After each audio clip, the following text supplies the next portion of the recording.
জানো তো, এই মানব জীবনে সবচেয়ে বড় অভিশাপ হলো একটা মানুষ গরিব হওয়া। নমস্কার, আমি দেবিকা। কেমন আছো সবাই? আশা করছি শ্রীকৃপায় সবাই ভালো আছে, সুস্থ আছো। নতুন আরেকটি দিন শুরু করছি তোমাদের সবার ভালোবাসা নিয়ে। না, এখনও দিন হয়নি, এখন রাত্র প্রায় 2টা মতো হবে। আর আমি এইভাবে বসে আছি, সারা রাত্র ঘুমোইনি। গত এক সপ্তাহ মোটামুটি ভিডিও করতে পারিনি, কিছু পেন্ডিং ভিডিও ছিল, সেগুলো এডিট করে দিয়েছি। তাও আমি রেগুলারিটি অনেক দিন ধরে মেনটেন করতে পারছি না এই শারীরিক সমস্যার কারণে।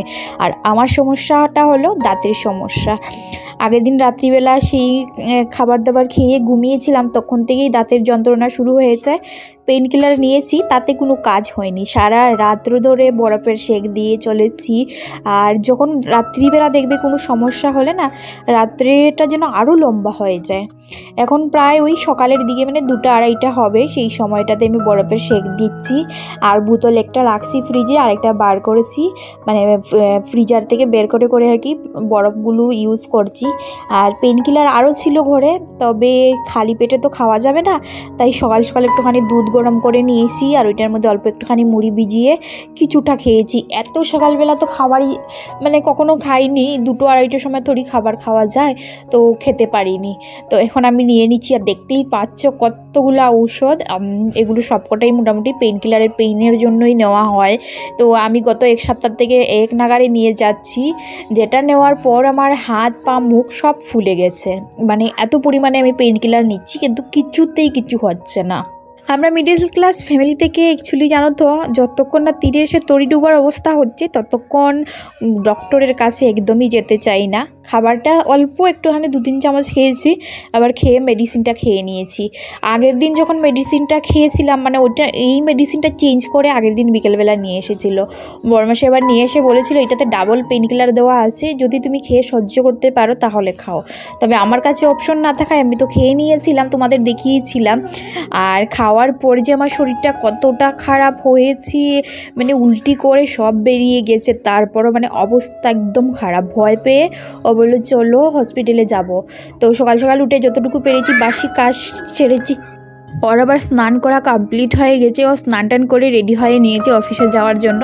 তবে আমি সত্যি বলতে না, কোনো কিছুই সকালবেলা চাটাও করে দিইনি ওকে। আমার শরীরটা এতই খারাপ যে আমি মানে একদম বেহুশ অজ্ঞান হওয়ার মতো অবস্থা পড়েছিলাম। পেইন কিলারটা নেওয়ার পর যে আমার কী শরীর খারাপ হয়েছে, দাঁতের সমস্যা তো কমছেই না। তবে এখন একটুখানি বাইরে বেরিয়ে একটু ঠিক লাগছে। আর এই যে দেখো চোখের নিচটি সব ফুলে গেছে, ঠোঁট হাত মানে কি বলবো এমনভাবে ফুলেছে, এখনটা একটুখানি ভয়ই হচ্ছে। তো ও একটুখানি নিয়ে যাচ্ছে একটা হসপিটালে। এই হসপিটালে আমি ধনবন্তরি হসপিটাল, এই হসপিটালে আগেও একবার গিয়েছিলাম গাইনিক সমস্যার জন্য। তবে ওইখানে দাঁতের ডক্টর আগে ছিল, তো আজকে যাই গিয়ে দেখি কি হয়। আর সকাল সকাল তো শহরের রাস্তাঘাটে শুধুমাত্র ওই ঝাড়ু যারা ক্লিন করে আর কি ওনারাই আছে, সেই রকম মানুষজন এখনও বের হয়নি। আর এইদিকে সোনা পাপাকে ঘুম থেকে তুলে নিয়ে এসেছি, দেখো অবস্থা। ওকে ফ্রেশ করে নিয়েছি ঘুম থেকে তুলে, ডেকে তুলে, আর তারপর আমাদের মধ্যেখানে বসিয়ে দিয়েছি। তো ঘরের সামনে যে এটিএমটা ছিল সেইটাতে প্রথম চেক করা হয়েছে, টাকা ছিল না। তো এখন চলে এসেছি, মানে এটা ইন্ডাস্ট্রি এরিয়াতে এই এটিএমটা, মানে এখানে তো লাগা অনেকই এটিএম আছে। তো এইখানে চলে এসেছি, যেহেতু সকাল সকাল, তো সবকটা এটিএমে না সকাল সকাল টাকা পাওয়া যায় না। তো যাই হোক, এখান থেকে ওরা দুজন তুলে নিচ্ছে। আমার এই দাঁতের সমস্যাটা আসলে আজকের থেকে নয়, বললাম না গরিব মানুষের মানে সবথেকে গরিবিটা না সবথেকে বড় অভিশাপ বলতে পারো। অনেক ছোটো বয়সে যখন নতুন দাঁত গিয়ে, ছোটোবেলা যখন দাঁত গিয়ে তারপর দাঁত উঠেছিল, তখন থেকেই আমার দাঁতের সমস্যাটা শুরু হয়েছিল। তবে বাবার কাছে এত টাকা ছিল না যে আমার দাঁতের চিকিৎসাটা করিয়ে আমাকে সুস্থ করে তুলবে। তো এত বছর ধরে দাঁতের সমস্যা নিয়ে ভুগছি, তো আস্তে আস্তে জিনিসগুলো বেড়ে গেছে। আর আমি এত পেইন কিলার খেয়েছি কি আর বলবো। যদিও আমাকে যারা পেইন কিলার দিত ডক্টর, আমাদের গ্রামের মধ্যে যেমন হাতুড়ে ডক্টর অনেক থাকে, বা কেমিস্ট থেকে, একটা সময় আমাদের পাশের বাড়ি একজন দাদু ছিল, উনি মানে ওই টুকটাক চিকিৎসা করতেন। তো ওনার কাছে থাকতো পেইন কিলার, তো আমি নিয়ে তো প্রচুর খেতাম। তারপর দাদু এনে রাখাই বন্ধ করে দিয়েছে, কারণ বলছিল অত অল্প বয়সে তুই পেইন কিলার খাচ্ছিস, কিডনি ড্যামেজ হয়ে যাবে। কিন্তু আমি সেই যন্ত্রণা সহ্য করতে না পেরে না মানে পেইন কিলার খেতাম। তো এখন একটা সময় এসেছে যে আর সহ্য হয় না, আর আমার বেশ কয়েকটা দাঁতের মধ্যেই মানে সমস্যা হচ্ছে। দুটো সাইডেই সমস্যা, তো একদিকে ঠান্ডা লেগে যায়, তো একদিকে হয়, আবার ঠিক হওয়ার পর আরেক দিকে হয়ে যায়, এইরকম একটা অবস্থা। যাই হোক, তোমাদের সাথে কথা বলতে বলতে এই যে চলে এসেছি হসপিটালে। আর আমি সকাল সকাল রেডি হয়েছি, তাড়াহুড়োতে একটা শোল নিয়ে আসতে ভুলে গেছি। তো দাঁতে যেহেতু ঠান্ডা লাগছিল, মনে হচ্ছিলো যে একটুখানি মানে ব্যথাটা না হয়। হসপিটালের ভিতরে চলে এসেছি। তবে এই যে এইখানে রিসেপশনে আসার পরে যে জানতে পারলাম যে এইখানে ডক্টরে নেই। শুনে তো মাথায় বাজ পড়েছে, কারণ গভর্নমেন্ট হসপিটালে না গেলে কি হবে, অনেকটা লং প্রসেসের কাজ হয়, ওইখানে পুরো দিনই লেগে যাবে। ডক্টর দেখাতে গেলে আগে কার্ড করতে হবে, লাইনে দাঁড়াতে হবে, বাকি চিকিৎসা কিন্তু একদম A1। আমাদের সাইটে যে চিকিৎসাটা আমরা প্রাইভেটে পাই, এইখানকার গভর্নমেন্ট হসপিটালগুলোতে সেই চিকিৎসা কিন্তু পাওয়া যায়। একটা সময় আমার ধারণা ছিল যে গভর্নমেন্ট হসপিটালের চিকিৎসা না জানি কেমন হবে, তবে আমার ছেলে হওয়ার পর আমি মানে ভাবতেও পারিনি যে এত সুন্দর একটা ভালো চিকিৎসা হবে। যাই হোক, হসপিটাল থেকে বেরিয়ে চলে এসেছি এইখানে আরেকটা ডেন্টাল ক্লিনিকে। প্রচুর ক্লিনিকে ঘুরেছি আজকে, কমসে কম 10 থেকে 15টা ক্লিনিকে ঘুরেছি, কিন্তু সকাল সকাল একটা ক্লিনিকও খোলা নেই, তাই কিছু না করতে পেরে ঘুরে ফিরে ঘরেই যেতে হচ্ছে। এখন বেশ সকাল 8টা মতো হয়ে গেছে, আর এখানে স্কুল বাস সবাই নিজের কাজে যাচ্ছে, স্কুল বাসগুলো বেরিয়ে পড়েছে। এইখানকার গভর্নমেন্ট বাসগুলো ভীষণ সুন্দর সিস্টেম, আমাদের সাইডে পুরো ধাক্কামুক্কি লেগে যায়, তবে এইখানকার এই বাসগুলো না টাইম টু টাইম ছাড়ে, আর সিটগুলো একদম সুন্দর ফাঁকা থাকে। আগে আমরা বাসে জার্নি করেছি একটিবার নেওয়ার আগে, কারণ টোটোগুলো না ঘরের সামনে থেকে খুব বেশি ডিমান্ড করে, সবসময় পাওয়াও যায় না, তাই আমাদের শেষমেশেই একটিবাটা নেওয়া, কারণ বাসগুলো কিন্তু টাইম মেনটেন করেই চলে। যাই হোক, এই যে দেখো রৌদ্র উঠে পড়েছি, আর আজকে শহরে সকাল সকাল ঘুরে বেশ ভালোই লাগছিল। দাঁতের সমস্যাটা একটুখানি কম লাগছিল এই সময়টাতে। রাত্রে শুরু হয়েছে, মানে শুরুতেই তো সন্ধ্যার থেকেই মোটামুটি পেইন ছিল, মধ্যরাতে তো এত বেশি হয়ে গিয়েছিল। প্রথম অবস্থায় আমি গরম শেক দিয়েছি, সেইটাতে আরাম না পাওয়ায় না আমি ঠান্ডা শেক দিতে শুরু করি, কারণ এখনকার দিনে ঠান্ডা শেকটাই সবচেয়ে বেশি যে কোনো ব্যথায় কাজ করে। আর ডক্টর আমাকে আগেই একবার বলে দিয়েছিল যে ঠান্ডা শেকটা যেন দেই। তো যেখানে আমরা এটিএম থেকে সকালবেলা টাকা তুলে নিয়েছি সেইখানে একটা ধাবা আছে, তো এইখানে চলে এসেছি, কারণ দাদার পরোটা ভীষণ ইয়াম্মি হয়। এমনিতেও পাঞ্জাবের যে কোনো মানে ধাবাতে গিয়ে পরোটা খেলে একদম মুখে লাগার মতো থাকে।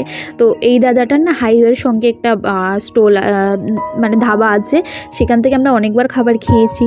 তো এইখানে এটার হয়তো নতুন কিনেছে, মানে খুলেছে ওরা, তো সেইখানে চলে এসেছি পরোটা নেওয়ার জন্য।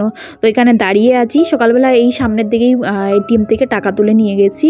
তো পরোটা বাজতে শুরু করেছে, আর এখন তো সকাল সকাল দোকানটা হয়তো খুলেছে, যাওয়ার সময় দেখে গেছি ওনারা খুলেছেন। তো এখন সব মানে ওনাদের ওয়ার্কারগুলো আসছে দোকানে, আর এদিকে সিলিন্ডারটাও হয়তো শেষ হয়ে গেছে পরোটা বাজতে গিয়ে। যাই হোক, অনেকটা নাড়াচাড়া করে আরেকটা সিলিন্ডার লাগালো। আমি তো ভাবছিলাম যে আমি হয়তো এরকম করি, তারপর দেখছি না ওরাও এরকম করেছে। আমিও খানিকক্ষণ মানে সিলিন্ডার শেষ হওয়ার পরও ওইটাকে নাড়িয়ে নাড়িয়ে জ্বালানোর চেষ্টা করি, মানে যাতে নিচে সিলিন্ডারের গ্যাস থেকে না যায়। তো ওইখানে দেখো এক এক করে পরোটা ভেজে নিচ্ছে। আর এই পরোটাগুলো কিন্তু ময়দার না, এগুলো আটার পরোটা। এইখানকার প্রত্যেকটা ধাবাতে বলো, মানুষের ঘরে বলো, আটার পরোটাই রেডি করা হয়। আমাদের সাইডে কিন্তু ময়দার পরোটা করা হয়। পরোটাটা খেতে এত অসাধারণ হয় কি বলবো, তবে ওনাদের তাওয়াটা এত বড় না, এটাতে প্রপার মানে বরাবর শেক লাগে পরোটার মধ্যে। ঘরে করার পরও না এরকম টেস্ট আসে না। আমি এত বছর ধরে এখানে আছি, আমার কাছে একটা অভিজ্ঞতা কি বলো তো, পরোটা বলো, পুরি, ছোলে, বটুরে, এই টাইপের জিনিসগুলো আমরা বাঙালির চাইতেও আমার মনে হয় এইখানকার মানুষজন একটুখানি ভালো বানায়, কারণ ওরা না ওই ছোটোবেলার থেকেই খেয়ে অভ্যস্ত হয়ে থাকে, তাছাড়া ঘরে বানায় সব সময়। আমি যতবার খেয়েছি আমার নিজের হাতের চাইতেও না ওনাদের পরোটাগুলো দোকানে দিয়ে না, কারো ঘরে গেলেও যখন খাই আমার মনে হয় অনেক সুন্দর হয় খেতে, না অসাধারণ হয়। আমি যদি নিজে নিজের হাতের বা আমাদের সাইডের করা কেউ দুটো পরোটা বা রুটি খেতে পারি তাহলে কিন্তু ওনাদের করা রুটি পরোটা 3টা 4টা খেয়ে নিতে পারি। আর এখন তো পরোটাগুলোর দাম এখানে দোকান থেকে নিচ্ছি না, 1 পিস পরোটা 20 টাকা হয়ে গেছে, আগে 10 টাকা করেছিল। সাইজ অনেক বড় ছিল যখন প্রথম অবস্থায় নিতাম। পাপাইয়ের জন্য এখান থেকে আইসক্রিম নেওয়া হচ্ছে। পাপাই আইসক্রিম খেতে বেশ ভালোবাসে। আর প্রথম অবস্থায় তো দেখেনি, তারপর দেখে বলছে আইসক্রিম, মানে বলতে পারে না, ইশারা করছিল। তো যাই হোক, ওকে একটা আইসক্রিম কিনে দেওয়া হচ্ছে। সকালে যে মেডিসিনটা নিয়েছিলাম সেইটার না আরও কয়েক ডোজ 2-3টে ডোজ মতো আছে, আর সেটাই খেতে হবে, তবে সাহস হচ্ছে না। এর আগে যে পেনকিলারগুলো নিয়েছি সেগুলো ঠিক লাগছিল, তবে গতকালকে যে পেনকিলারটা নিয়ে এসেছে বর্মশাই মানে রাজি, তো ওই পেনকিলারের যা পাওয়ার কি বলবো, খাওয়ার পর মাথা ঘুরে একদম মানে হুঁশ চলে যাচ্ছে, এরকম একটা অবস্থা হচ্ছে। মাথা শুধু ঝিমঝিম করছে, সহ্য করতে পারছি না, তাই ভীষণ ভয়ও হচ্ছে। এখন খেতে গেলেও ভয় করবে। এখানে সে পাপাই বসে বসে আইসক্রিম খেয়ে নিচ্ছিল। বর্মশাই তো ডিউটি চলে যাবে, তার আগে আমি পরোটা ওকে সার্ভ করে দিলাম। আর গরম গরম আমিও খেয়ে নিচ্ছি, কারণ একদম নরম তুলতুলে লাগে, আর পরোটা খেতে তো বেশ ভালো লাগে। পরোটার সঙ্গে চাটনি ছিল, আচার ছিল, খেতে অসাধারণ হয়েছিল। গরম গরম চাও করে নিয়েছি ঝটপট।